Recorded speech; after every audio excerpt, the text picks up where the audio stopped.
Let's begin by having you give us your name and describe a little of your childhood growing up before the war. My name is Eugene Boiman, and I've been in Krakow. I was born in Lutz, and we come to Krakow when my mother was sick, and she passed away, and I stayed with my uncle for 1 week, and I got on my own. How old were you? How old were you? 8 years old. And then I worked for somebody, help him about shoe. He was a shoemaker. Help him about shoes because I knew a little bit about it. And that's when I worked and just earned 10 cents a day for 5 days, 50 cents a week. And after this, years went by, and then I lived in Krakow and lived by myself. I was on my own. Did you make have my own living? What about your brothers? My brothers, they went. They still wasn't here in Krakow. They were still in Lutz, except my older brother. No, he was in Lutz too. They all was in Lutz. They come in 1938. They come to Krakow, and that's why we got a home and we started living all our brothers together in a 2-bedroom apartment until the war broke off. What about schooling, when you went to school, and about life in general? Huh? Life in general, you know, how were you Life treated? in general, when I went to school, I didn't finish more than five classes. Because I didn't have time. I had to earn for a living. Were there many Jewish and non-Jewish friends? What was it like? There was most Jewish friends where I was living. Most Jewish, but I was non-Jewish too. And how did the non-Jewish Polish population treat you? Well, they treat me all right. I was a kid and I didn't know any difference anyway. By that time I didn't know any difference, so they treat me pretty good. I can't complain. Were you ever aware of any anti-Semitism? Yeah, I was aware at that time, but I didn't pay attention to with the boys I was playing. I was playing soccer. We played in soccer after the Haida. We played soccer.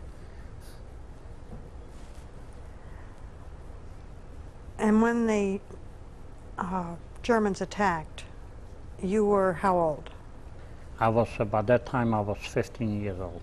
And what did you do when you heard that they had declared war on Poland? We couldn't do anything. There's nothing we could do about it. Did you attempt to leave the country? I attempted to leave the country. I went to Russia, but I went back in 3 days. How did you get to Russia and back? I went to the border and I swam across the water. You swam all the way? And coming back? And come back the same way. And what was people's reactions when this happened, when the Germans attacked? Well, people's reaction was thinking, who knows what's going to happen. They start tearing children apart and put them in holes and put gas and light matches. The Germans? And they burned children alive, small children. The Germans? That's right, the Nazis, not German. Because there was two different Germans. Now, who was on the Wehrmacht was a different kind, and SS was a different kind. Tell us a little. Well, with the regular Wehrmacht, you could discuss a little bit. You can talk to them, and they was on duty and this. But with the Nazis, you couldn't say a word. You better not, because you could be killed right away, instantly. That was after they took over, after the surrender. After their surrender, Poland. That was the 5th of September, 39. When you came back from Russia after 2 days, Poland had not yet surrendered, right? No, Poland was surrendered. When they said the war, I left, it was around by the 3rd of September. When I come back, it was already in Poland. Okay. What did you do when you came back? I didn't done anything. I just went work for a factory with my brother, the second brother, what is now in Israel. Because he worked and he asked the boss if I can go work with him too. Where were you living? I was living in Krakow, In an apartment? an apartment, 2-bedroom apartment. Okay. What were some of the laws the Germans set up for you in Krakow when they first took over? What was life like? What was like first they put us separate, like you cannot go out. It was district where you can go, where you cannot go. And then they start putting, you know, them things with Jewish thing. The Star of David? Yeah, you know them. I don't. The band? The bands, yeah, with the Jewish star. What about food? Were there any regulations for no, food? with food, we lived in the apartment the same way, but we went go out to buy some food on our own. Did you just have to stand in long lines for food, or was it easy to No, come by? by that time we could still buy it. By that time, Were the Germans doing anything to the synagogues in Krakow? yeah, they burned up, just except one that let stay. And what That was the oldest one of us, about 700 years old then. did they leave the Torah in there? No, they burned up. Burned everything else up. What about books? Books, well, they burned up some too, but some they took it with them. Some of them. Did life change very much for you during that time? Sure, it changed because it seems like you was not living in your own country anymore. Like somebody's occupying and tell you what to do, you know, like bossing you around.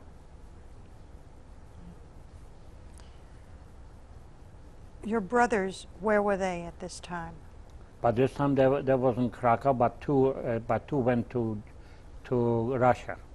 My older brother and my brother was in Israel. And the other? The others stay in Krakow. Okay. And from Krakow, that was in 1940, they took us already to Lublin. They told us we're going to work on a farm in Germany How did you get to Lublin? by train, What kind of train was it? boxcar. Boxcar? Yeah. And what did you think when you heard you were going to Lublin? Well, they told us we're going to work. They didn't say we're going to Lublin. They say we're going to Germany to work. Aha. And when you heard you were going to Lublin, did you have any feeling about this? Did you know We anything didn't hear about it? till we stepped down, till the train stopped. And then what happened? And then they put us in some places, not with bars, but they put us in some places and they watched us. And then And what happened? from there, they're supposed to take us to Majdanek. And what did you know about Majdanek? I know that they burn their people and they're making soap out of the bones. How long were you in Lublin? And Lublin, I wasn't too long, for a while, not too long, until I ran away, till I decided to run away. A year? No, not quite a year. Not quite a year. 6 months? More than 6 Something months? like 6 months, better. What was life like in Lublin? Well, they give you just a little bit of feature, a little bit. They have to feature that you live before they want to do what they want to do to you. What did you wear? Well, we're still the old clothing, you know, from home. But no change. They give you once in a while. They give you a little bit to make a little bit of water, take a shower a little bit, and give you some other clothes. Not the whole clothes, but just shirt. Did they provide you with anything that could keep you going? Did you have any work? Did you We didn't have anything going. We were just sitting there, nothing. crowded? Crowded, crowded, just sitting there. They didn't attempt any extermination at that time? No, not at that time. No. They just watched us because they kept us over there till they put on cars, and they took it to Lublin, which which I knew it because of my brothers. That's why I ran away, because my two brothers that took it. They, By that time, they didn't took me yet. how did you escape? I escaped to the window because I saw the walking around with the guns, and I counted because they took everything away. So I counted how many words, or counted 1, 2, 3, more and more, see how long it takes them to go around. Around Around the building, when they was watching us. You see, because if you're watching outside, you still walk around. So you don't just stay by that place and stay there 24 hours. So they walked around, and I counted how long it takes them. And I saw it takes them maybe about a minute and a half, so I ran away. Met another person. there was only one guard? Yeah. Every time they change, every 2 hours. That's how I was watching. What time of year was this? There was a end of 1940, 41. Winter, summer? Huh? It was summer? Or Yeah, summer. summer, so you had enough clothing. Summer I didn't need any clothing, early, hardly. Where did you run? Excuse me. Where We did you walked. run? We walked. Where did you go? We started walking, and we went back to Szydłowiec, but he went back to Krakow, a friend of mine. And how did you live in Szydłowiec? First I lived well, it was not my aunt, but she was almost like an aunt to me because they knew my parents. So that took me in. I went to them because I knew they're living there. And I went to them and I stayed with them for a while, and then I worked to the Jewish Gemina, they call it, Jewish organization. I went to work to earn my living. And what did you do? Well, we dig ditches and different kind of things, back and forth, stones. How long were you in Szydłowiec? A year. And then what happened? And then they caught me and they sent me to Pionek. What made them pick you up? But there was some suspicious. Maybe I said something and it sounded to them like Jewish, You were not wearing a band then? No, I wasn't worried about it, and I was talking Polish. I see. So something that I speak probably up and recognize the Jewish accent. And they sent you back. How do they send you back? What, by train again? No, I think they sent us back because it wasn't that far, So they sent us back by trucks And you went back to? to Pionek. You went to Pionek at that time. They took me to Pionek. How long were you in Pionek? At that time, I was in Pionek till 1944. What did you think when you got to Pionek? I think I'm going to not live. They're going to kill me because I ran away. What kind of a camp was Pionek? It was a camp where they made ammunition for the war. And what kind of clothing did they give you to wear there? You were there a long time. Then they give me the regular clothing, concentration clothes Stripes? with stripes. Did they require you to be tattooed? To be what? Tattooed? With a number? No, not that time. No, I've only tattooed in Auschwitz. That's what I put the tattoo on me. Okay. You went to work in an ammunition factory. What did you do? Tell me about life in the ammunition factory. Well, life ammunition, you had to make it so much, what they told you so much to order, and if you don't do it, they hurt you. I got twice already hit over the head. The SS. The SS. How did they know whether you were doing your job? Well, because you have to market how much you're making. How do you make ammunition? Well, there was two like a thing goes around, and you put it in till it gets brown, just Like a dough? like a band, you know, like a couvert. Uh-huh. And it was like a dough Yeah. that you had to work with. And was everybody able to complete their assignments? Nobody. Once maybe, once in a week maybe. What happened? Everybody got beaten?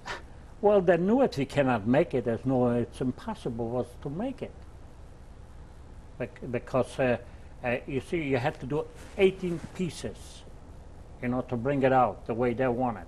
Now, if you put something between it, and it was raw, and it was not burned up, I mean brown, they knew it right away. There's something wrong. So they come back, who done it? Nobody said anything that said done it, but whoever they figure out from which place it comes, from which number it comes, you know, because they had numbers. Each one where I worked was maybe 20 long and about 12 wide. See, each one got separates, not all together. Each one separate, though they exactly know which that piece come from. How many men worked at the same time that you did in that factory? And that factory probably, I don't know, maybe 100, 150, something like that. How old? Young people, very young people. Because they pick the people who can early work, who's strong enough, young, strong. How many people lived in the same barracks that you lived in? Oh, in the same barracks, yeah, it was plenty. I cannot exactly know how much, but it was plenty. Did you have your own bed to sleep in? Well, if you want to say it a bed, it was a bed. Describe it, please. I was just make, you know, like you make, you know, like a barn, you know, you make things to lay on it, on the wood, and they give you a bunch of straw to lay on it. But you didn't have to share it? No, well, everyone got about, I would say about 4 or 5 feet. It was crowded. Yeah, it was crowded in a way. Did many people become ill? Yeah, plenty. And what happened to someone who became ill? Well, they took him out. I don't know where they took him, but they took him out and then they brought him back. If he got better. Quite a few that didn't brought it back. They couldn't produce, they didn't need him. Yeah. During, when you went from Pionik to Auschwitz, is that correct? Yeah, from Pionik we went to Auschwitz. How did you go? We went by foot to Gleiwitz. How long did that take? How far was it? Took us a day, 2 days and a night. Of walking? Walking. What time of year? That was in January. I know, this I remember good. Did you was have already in 44. Did you have warm clothing? We had clothing, we put some clothes around on our feet, not to freeze our feet. And how far did you say it was, that walk? About 70 miles, not 70 kilometers, which is about 40 miles, I think.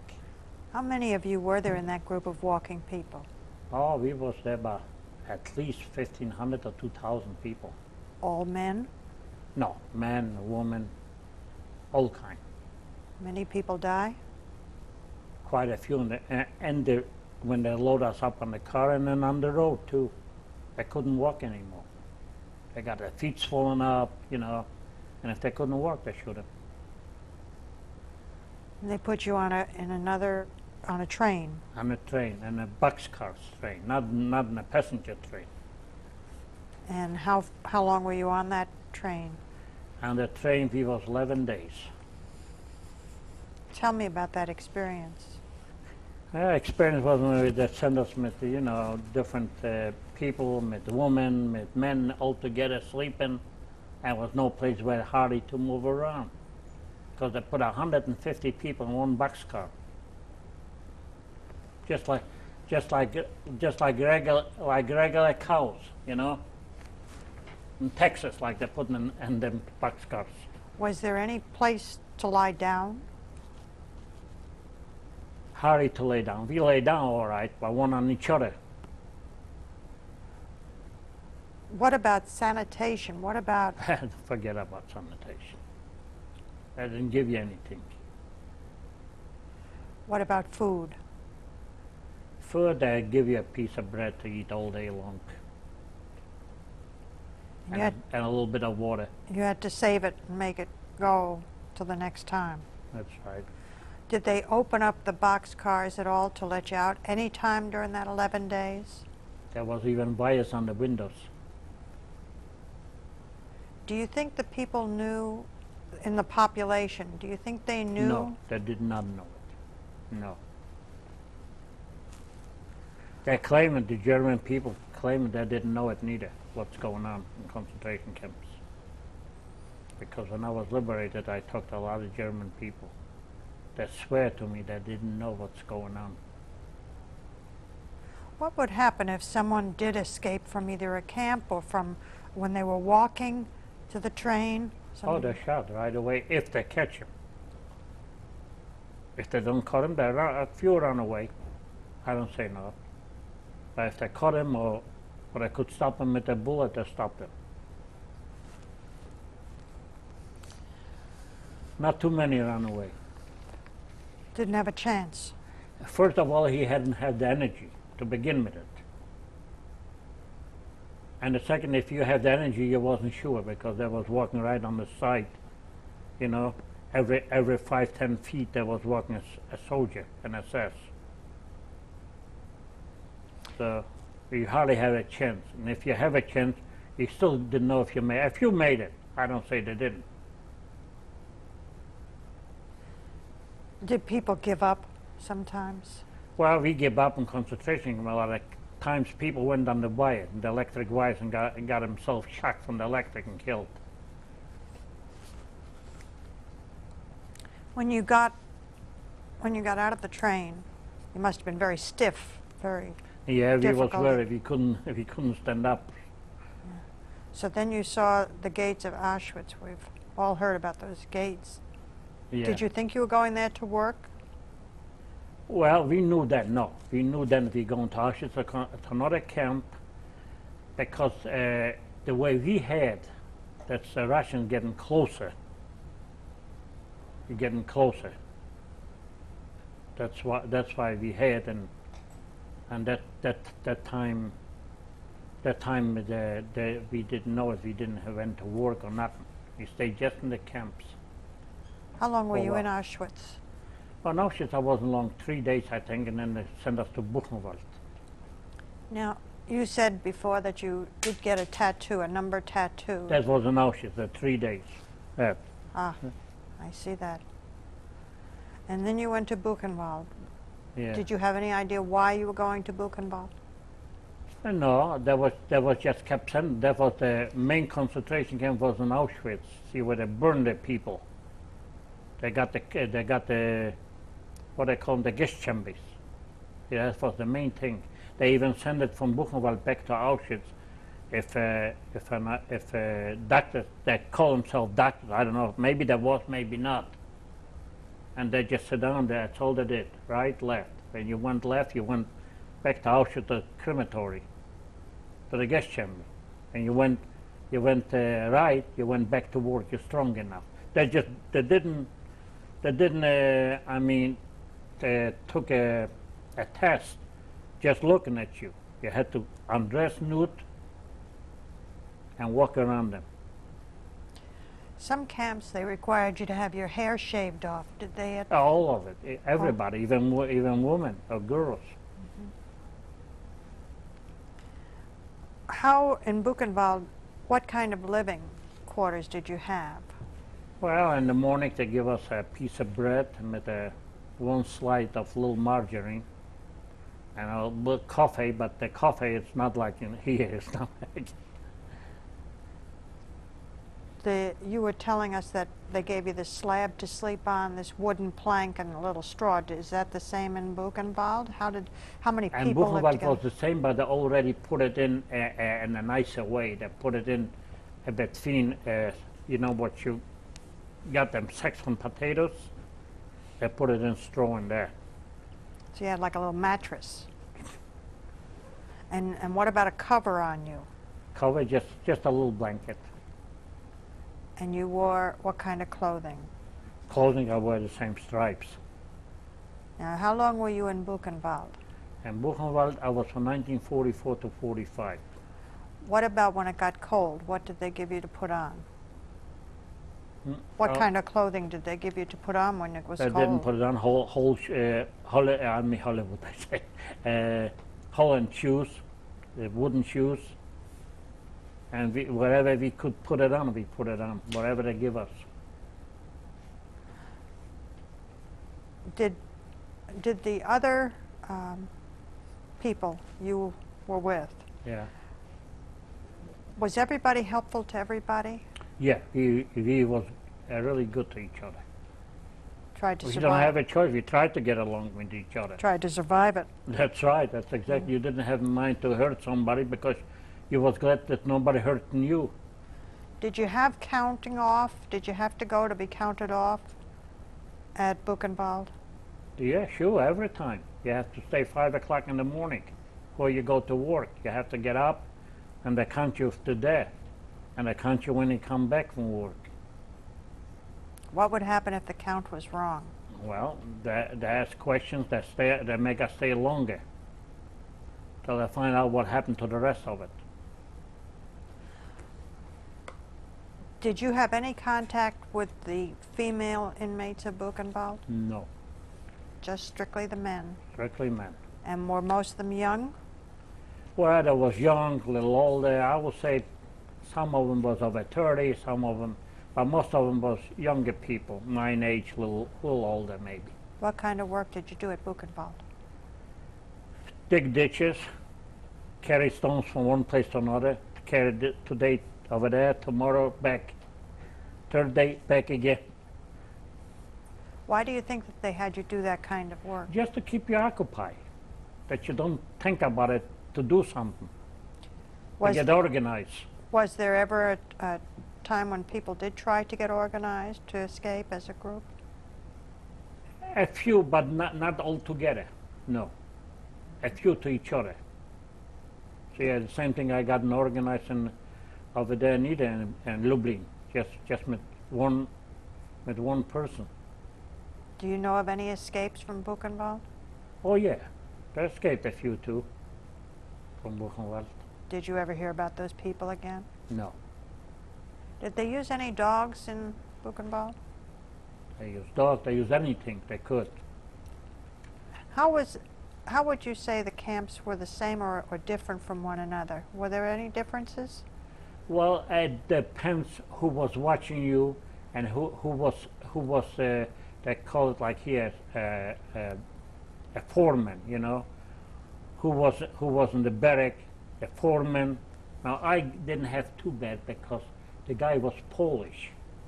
See where I was, and when I come to Buchenwald, the first thing he asked who is from Poland.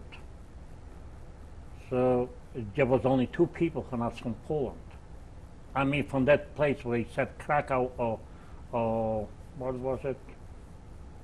Close to, I can't remember that name, but it was only about 30 kilometers away where he was born. And that's why I didn't have too bad. Where were the other people from?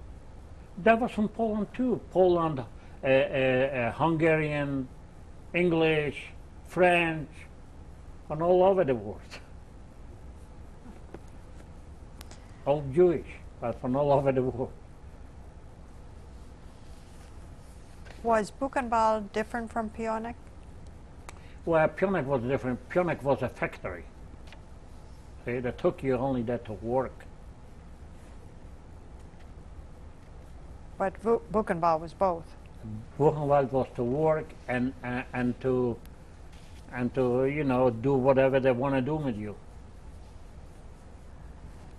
And after you were at Buchenwald, where did you go? After Buchenwald, we went to Bergen, Belgium. How did you get there? Well, by trains too. And the time of the year? That was in, I think it was in summer. I can't remember exactly. Was not too bad to travel then? No, no, that was not too bad to travel at all. How long did it take you to get to Bergen-Belsen? I think was, I can't remember, it was 6 days or 10 days, something like that. Did you, when you were an inmate, and you and the others, did you know that the Allies were coming? Did you hear any stories? We heard the English are coming, we heard that. That's why I was liberated from the English. When did you start hearing about the war was going to be over? When you were still I at, wasn't sure it was going to be over, but we heard it getting closer. when you were still at Buchenwald, or when you got, When I was in Bergen, Belgium. That's why I was liberated. why do you think that they switched you to Bergen-Belsen? Because the Russian and the English and the American started coming closer. But you didn't hear that. You didn't know that I yet. didn't hear that. But later on, when I was in Bergen, Belgium, we already heard. Now, you've described how you lived in Buchenwald and in Pionik. What was it like living in Bergen-Belsen? Bergen, Belgium, they give you the same thing they give you when we was when they give you the same thing, you know, something to eat, a piece of bread and butter, some coffee, and then lunchtime you could hardly find a potato, and that. But when we was liberated, the Germans still, you know, we was getting, everybody tried to take things and they couldn't eat it because it was too fat, like sardine, you know, and bacon, and it was an oil and fattening. So they got diarrhea and they passed away. Hundreds of them. I knew I couldn't take it, so I didn't. I changed it for bread. So you really survived because you knew what was causing a problem. I And know you it. were strong. The same thing I know it today was because my problem here too to be sick. It's fattening.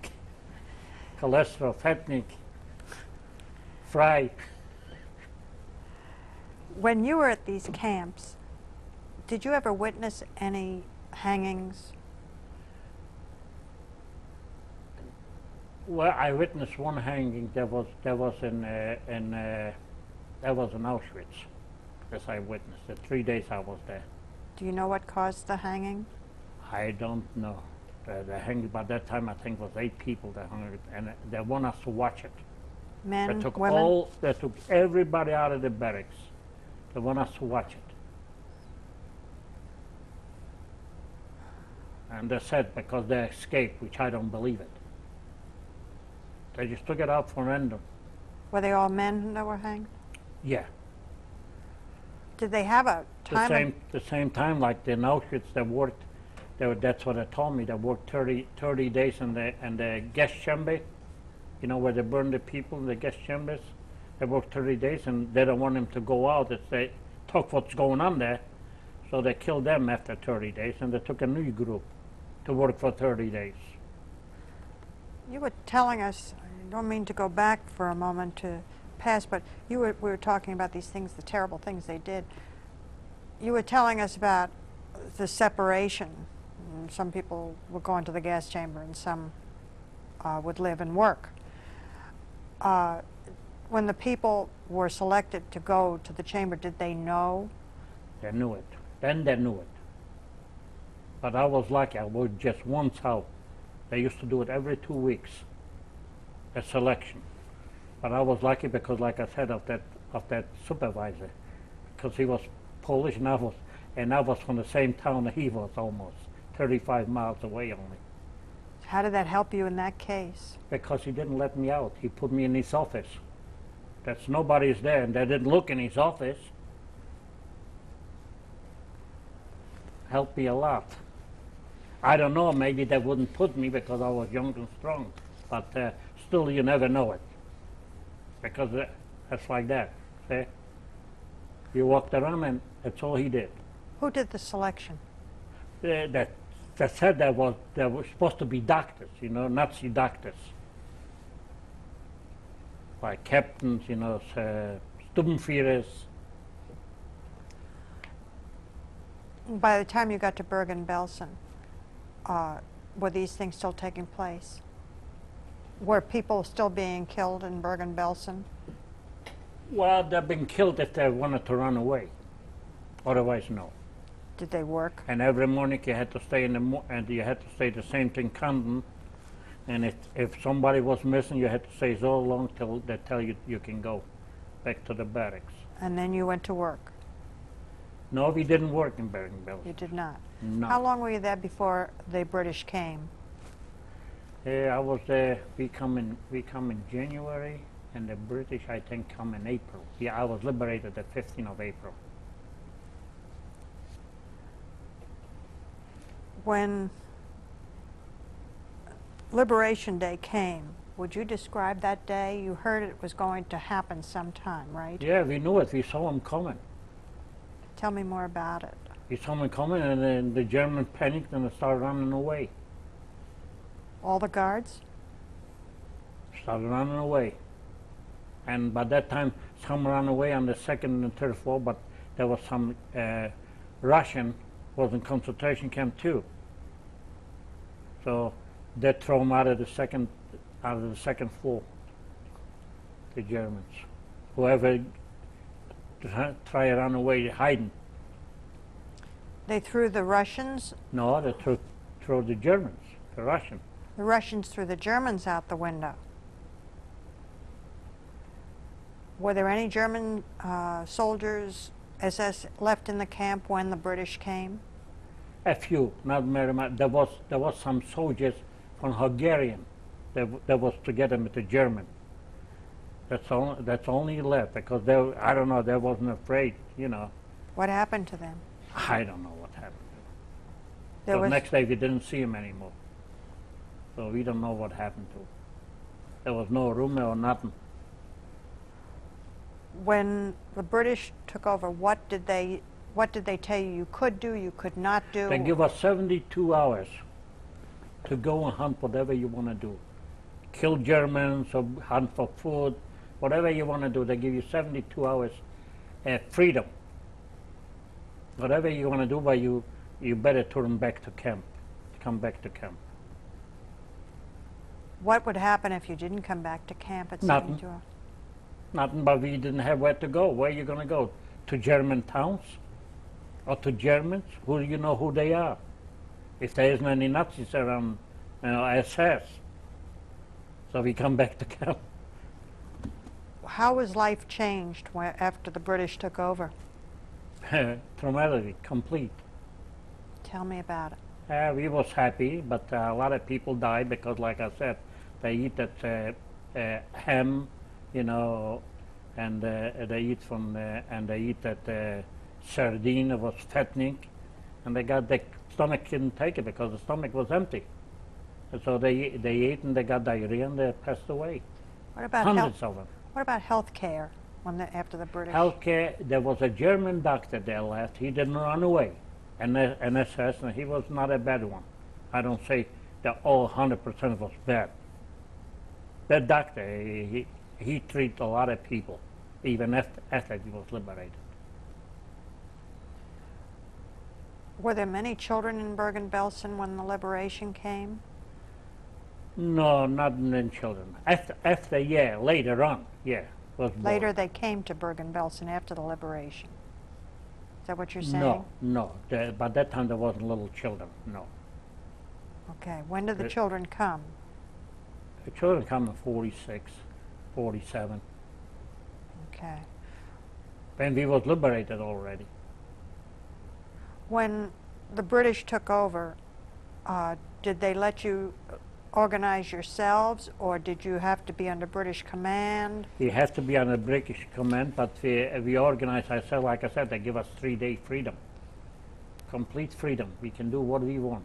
But after those 3 days, how did they handle things? Who Well, took charge? They feed us and everything else, and then they Zoom a Jewish police, and a Jewish organization, and then they start little by little move away, The British move 'em started out. to move away. move them out. Tell me And we about took care of ourselves. that's what I want to know about. Yeah. Tell me more about that. How did they organize things and get things There going? was a Jewish organization, and then we got the Marshall Plan, but it was in a lot of stuff from the United States, you know, food and other things. And they preserve every week to people to each where he was staying, where actually was a military place there, Bergen-Belsen. But they separated us out in rooms. Each one got his own apartment, each family. Was there enough room for each family to? Yeah, there was thousands of we was there about 16,000 to begin with it. There was room over there for 50,000 people. Them barracks. Were they all Jewish, or were there some non-Jews at There Bergen? was non-Jewish some too, not many. Not not too many. many. Did they stay? No, they moved right away. They Because left. there was them Russians, you know. There was in concentration camp. So when we was liberated, they right away, you know, went probably to the English and get identification of everything, and they send them out back to Russia. Was there any religious, or were there any synagogues set up? Any No, type of religious no, life at all at No, Bergen-Belsen not that after time. liberation? No, there wasn't any. No. For the children, were there schools set up? School, yeah. And Yeah, we got our religion, you know, in little groups and little rooms, and you know, rooms.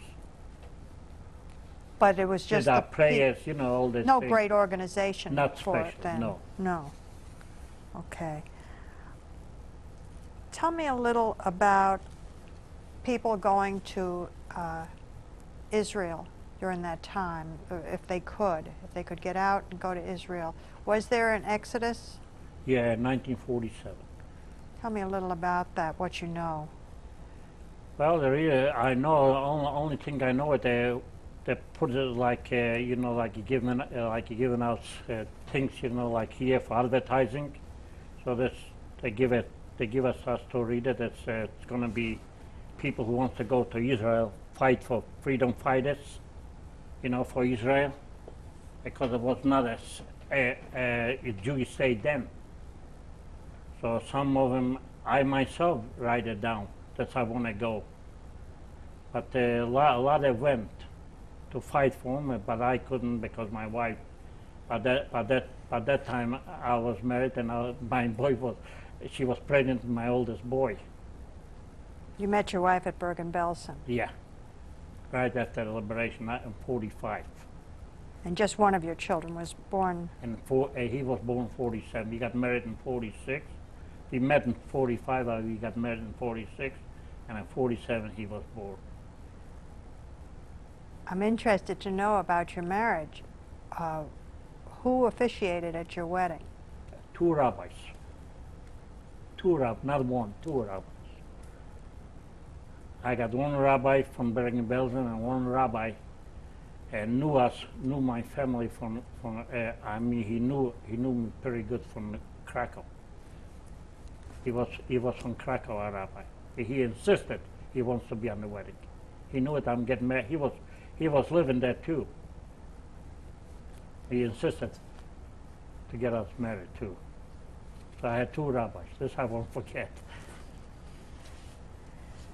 So you were in Bergen-Belsen for how long? In Bergen-Belsen I was from when we was liberated, 45 to 49. What did you do with yourself during those years? Not very much you could do it. I mean, you can do it, go on your own. They'll let you, I mean, when we was liberated and when the English moved out, we could do anything we want. We could move out of there, you know, and we can go to different town, different state, What kind of work did you different do? city. Well, I didn't done actually special work, but I was with somebody else. We did some marketing. Tell me a little about that. I Well, we understand. stayed on the market and we sold different things. You know, like some cigarettes, some coffee, some fruit, all that stuff. And that's how you earned a little Marketing. money. That's why I call marketing on the market. And when did you apply? Did you ever apply to go to Israel? You Yeah, did. In You said you did. I applied from the beginning, 1947. And when did you apply to come to the United States? I applied in the United States for 46. And did you hear from both places? Well, from that place I hear that's why I couldn't go in 47. So I waited till I got the quota from the United States visa In 49. in 49. And tell me about your trip over with your wife and young child. Well, we was on a ship for 10 days on the ship, and my boy was very helpful to my wife because she couldn't take this seafood, you know. The sea was too much for her. She became So sick he to her went to the stomach? captain. This I won't forget either. He went to the captain. He couldn't talk, and he showed that she wants some oranges, you know, for his mother. And he gave it to him. Was it crowded on the ship? Yeah, we was 1,100 people on that ship. That was enough room. Did you have a room to yourself? You and No, your family? we slept just the same thing. That there was a warship. So it was all We open. slept like Marines.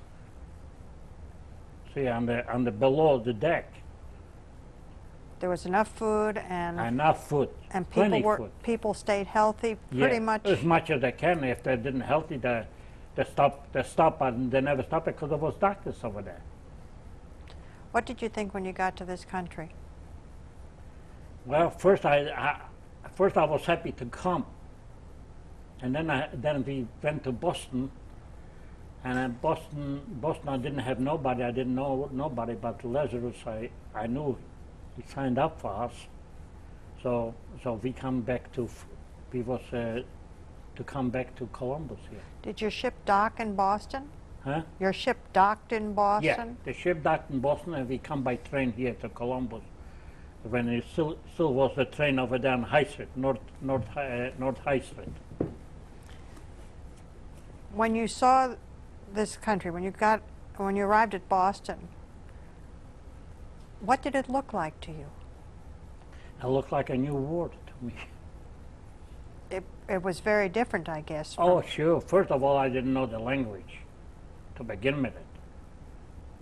You know, I didn't even know the language when I come here. When I went to work, when I went on the bus, I just showed him where I want to go, and he took me. I said, "Tell me when I go out, where to go out." I'm trying to understand through your eyes what it looked like, what the people looked like, what the buildings people was looked like. The people was very friendly. I just couldn't understand them, but it was very friendly. The way they asked the questions, even I didn't understood. Very friendly. What about the buildings? The buildings, you know, I saw it in Boston was tall buildings. Here wasn't that much tall buildings that time. And you came here after how long in Boston? And one day he was in Boston. You came right here. Who met you here? There was